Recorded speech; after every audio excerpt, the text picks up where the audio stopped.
পটল গাছে ফুল ধরেছে, কিন্তু দুঃখের কথা হলো গাছগুলো শুকিয়ে যাচ্ছে।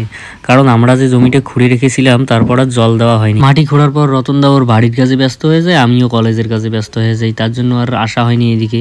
তো আজকে হঠাৎ আসলাম এবং আমার কলেজের কাজও শেষ হয়ে গেছে, তাই ঠিক করলাম যে আজকে আমরা দুই ভাই মিলে জল দেব পটল গাছে।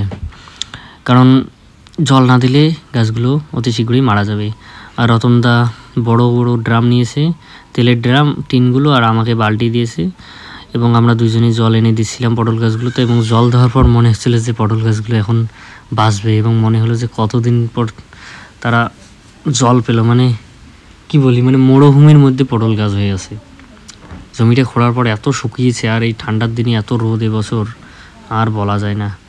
একটা জিনিস ভালো লাগলো যে পটলে ফুল ধরেছে একটা গাছে, কিন্তু আমরা যত্ন নিতে পারিনি, তার জন্য এইরকম অবস্থা। দেখুন এই গাছটার তো সবচেয়ে বেশি খারাপ অবস্থা, আরও এর থেকেও খারাপ আছে। কি বলবো, আর একটা গাছের গোড়ায় এক বালতির মতো করে জল ঢালতেছি, যেদিকে যেদিকে শিকড়টা আছে ওই দিকে জলটা বেশি ঢালতেছি। এরপর জল ঢালা শেষ হওয়ার পর আমরা চলে যাই বাড়িতে। Thank you so much for watching. এবং এই পটল ক্ষেতটা দেখুন কত সুন্দর লাগছে জল দেওয়ার পর পুরোটাই।